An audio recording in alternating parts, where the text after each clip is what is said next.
Cricket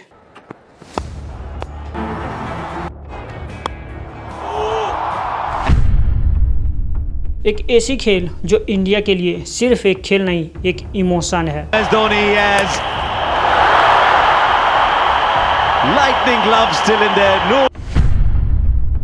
आप India के किसी भी कोने में चले जाओ, आपको हर जगह क्रिकेट फैंस मिल जाएंगे और हर गली नुक्कड़ में आपको क्रिकेट खेलते हुए आदमी भी दिख जाएंगे।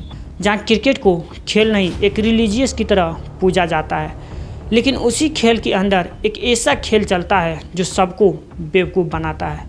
जहाँ हर खिलाड़ी आपको इमोशन का सिर्फ सट्टा, गुटखा और अपनी लाइफ स्टाइल को बेटर करने के लिए यूज करता है।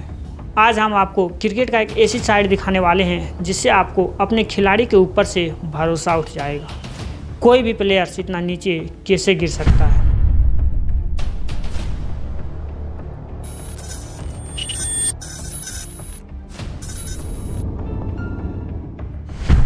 तो इस स्टोरी की शुरुआत होती है आज से 32 साल पहले, जब हमारी Indian cricket team world cup जीतता है।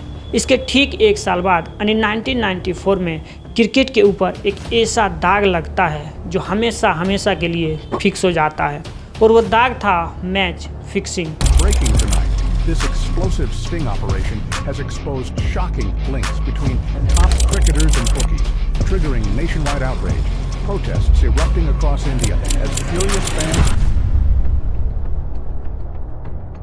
1994 के सितंबर महीने में ऑस्ट्रेलियाई टीम पाकिस्तान 3 मैच का टेस्ट सीरीज खेलने आता है, और जब ये सीरीज ख़त्म हुआ तो ऑस्ट्रेलियाई प्लेयर्स अपनी कैप्टन को एक ऐसा बात बोला जिसको सुन करके उसके अपने कान पर विश्वास नहीं हुआ। शेन वॉरेन ने कहा कि पाकिस्तान के खिलाड़ी सलीम मलिक उसके होटल में आए हुए थे, और उसने कहा कि अगर पाकिस्तान का टीम पाकिस्तान में हार जाता है तो उसके घर जला दिए जाएंगे, इसीलिए आप हमसे $2,76,000 US लेकर के आप इस मैच को हार जाइए।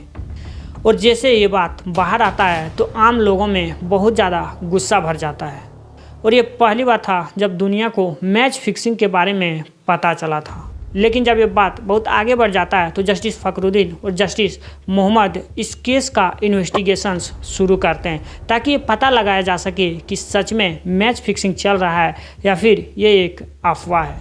लेकिन जब इसकी इन्वेस्टिगेशंस का रिपोर्ट आया तो उसमें 2 प्लेयर्स का नाम आता है, पहला सलीम मलिक और दूसरा वसीम अकरम। जिसके बाद सलीम मलिक के ऊपर तो लाइफ टाइम बैन लगा दिया जाता है, लेकिन वसीम अकरम बच जाते हैं क्योंकि उसके खिलाफ कोई ठोस एविडेंस नहीं था। लेकिन वसीम अकरम के खिलाफ कोर्ट का ऑफिशियल बयान है कि ये भी कोई दूध के धुले हुए नहीं है। सलीम मलिक पहला ऐसा क्रिकेटर था जिसके ऊपर लाइफ टाइम बैन लगता है और उसको जेल भी जाना पड़ता है। वो अलग बात है कि पाकिस्तान का एक लोकल कोर्ट सलीम मलिक के ऊपर कुछ टाइम के बाद ये बैन हटा देते हैं। सोचो, लाखों फैंस अपने हीरो के हर एक गेंद पर अपनी जान लगा देता है, लेकिन वहीं एक ऐसी खेल चलता है जो सबको बेवकूफ़ बनाता है।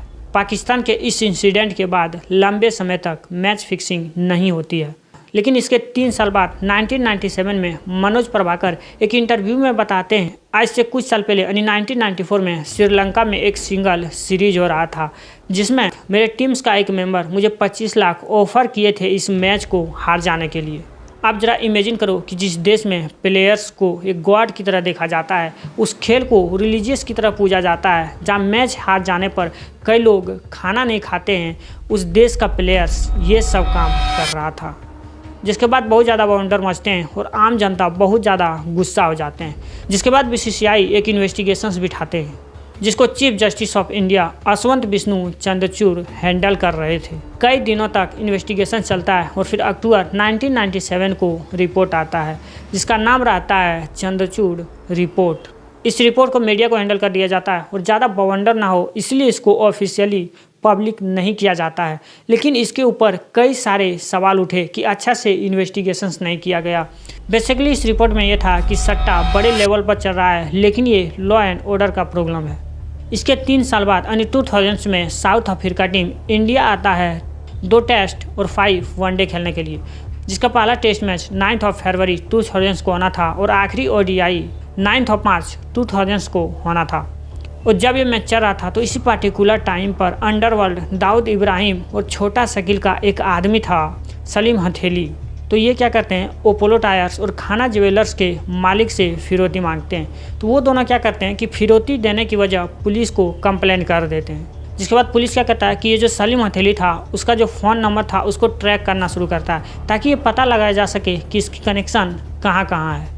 इसमें ये जो दोनों बिजनेसमैन था, अपोलो टायर और खाना ज्वेलर्स का मालिक, ये पुलिस को इन्वेस्टिगेशंस में काफ़ी हेल्प करते हैं। पुलिस जैसे बता रहे थे एजेटिव ये दोनों वैसा ही कर रहा था और इंस्पेक्टर ईश्वर सिंह जो था वो सलीम हथेली और बिजनेसमैन के बीच में जो नेगोशिएशन वगैरह होता था उसको वो ट्रैक कर रहा था। और तभी उसे एक शॉकिंग बात पता चलता है कि सलीम हथेली जो बिजनेसमैन को फ़ोन करने के लिए नंबर यूज कर रहा है वो कुछ साल पहले कृष्ण कुमार यूज कर चुके हैं। आपको बता दें कि ये जो कृष्ण कुमार है वो टी सीरीज के मालिक गुलशन कुमार का भाई था। और जैसे ये बात पुलिस को पता चलते हैं तो पुलिस और ज़्यादा शॉक्ड हो जाते हैं, क्योंकि जब गुलशन कुमार का डेथ हुआ था तो उस टाइम अंडरवर्ल्ड का वहाँ नाम आ गया था। तो पुलिस सोचता है कि हो सकता है कि इन सब के बीच कोई कनेक्शन। तो पुलिस क्या करता है कि करंट टाइम पर कृष्ण कुमार जो नंबर यूज कर रहा था उसको BSNL से हेल्प लेकर के ट्रैक करना शुरू करता है। जिसके बाद वो इंस्पेक्टर 2 कांस्टेबल को रोटेशनल शिफ्ट लगाया जाता है और बोला जाता है कि 24 घंटा इस पर ध्यान रखो और इन सब के बीच क्या क्या बात होता है वो सारा चीज़ नोट करो। अब 9 फरवरी को पहला टेस्ट मैच होना था जो कि मुंबई के वानखेड़े में होता। सभी प्लेयर्स स्टेडियम से थोड़ा दूर ताज होटल्स में रुके हुए थे। अब होता क्या है कि ये जो कृष्ण कुमार था उसका दोस्त संजीव चावला इंडिया आते हैं और उसके साथ दिक्कत ये था कि उसको इंडिया में यूज़ करने के लिए कोई फ़ोन नंबर नहीं था। तो कृष्ण कुमार क्या करते हैं कि अपना नंबर उसे यूज करने के लिए दे देते हैं। अब ये जो 2 कांस्टेबल था जिसे कृष्ण कुमार का नंबर को ट्रैक करने के लिए रखा गया था, या वो एक्चुअल में संजीव चावला का नंबर को ट्रैक कर रहा था। जिसके बाद ये दोनों कांस्टेबल कई दिनों तक फोन ट्रैक करने के बाद बताते हैं कि इन सब का अंडरवर्ल्ड के साथ कोई कनेक्शन नहीं है। लेकिन जो सीनियर ऑफिसर्स था जो इस केस को हैंडल कर रहा था वो बताते हैं कि हो सकता है कि इन सब के बीच कोई कोड वर्ड हो। तो वो दोनों कांस्टेबल बताते हैं कि इन सब के बीच कोई कोड वर्ड भी नहीं है, ये सब बस दिन भर क्रिकेट के बारे में बात करता है। अगले दिन मैच कौन जीतेगा, प्लेइंग 11 कौन होगा, टॉस कौन जीतेगा, यही सब ये सब बात करते रहते हैं। लेकिन एक दिन क्या होता है कि जिस कांस्टेबल को फ़ोन को ट्रैक करने के लिए रखा गया था वो अपने घर में बैठ करके टीवी देख रहा था। लेकिन तभी कमेंटेटरी बॉक्स में हेंजी कुरंजी आता है और वो नॉर्मली बात कर रहा होता है। और जैसे ये बात ये कांस्टेबल सुनता है उसका दिमाग घूम जाता है, क्योंकि जब ये फ़ोन ट्रैक कर रहा था उस टाइम पर भी इसकी आवाज़ वहाँ आता था। जिसके बाद ये सारी बात अपने सीनियर ऑफिसर्स को बता देते हैं। जिसके बाद पुलिस क्या करते हैं कि दूरदर्शन से पिक्चर मंगाते हैं और मैच का जो पिक्चर आता है उन दोनों को मिलाया जाता है। जिसके बाद वो दोनों पिक्चर सेम मिल जाते हैं। लेकिन पुलिस और ज़्यादा कंफर्म होना चाहता था, इसीलिए वो कॉल रिकॉर्डिंग को सुनना जारी रखता है। और जैसे जैसे सब बोलता था अगले दिन मैच में एजेटिव ऐसा ही होता था। जो पुलिस इतने दिन से कॉल रिकॉर्डिंग सुन रहा था वो 14 जून 20,000 को भी यही फ़ोन सुन रहा था। तभी उधर से आवाज़ आता है, हेलो हाय किरण जी। और जो फ़ोन पर बात हो रहा था उस पर भी हेंजी कुरंजी का रूम नंबर मेंशन था। जिसके बाद पुलिस से कंफर्म हो जाता है कि अफ्रीका का कैप्टन हेंजी कुरंजी है और इंडिया में एक बड़े लेवल पर मैच फिक्सिंग चल रहा है। और ऐसे एक जाने अनजाने में मैच फिक्सिंग के बारे में पता चलता है।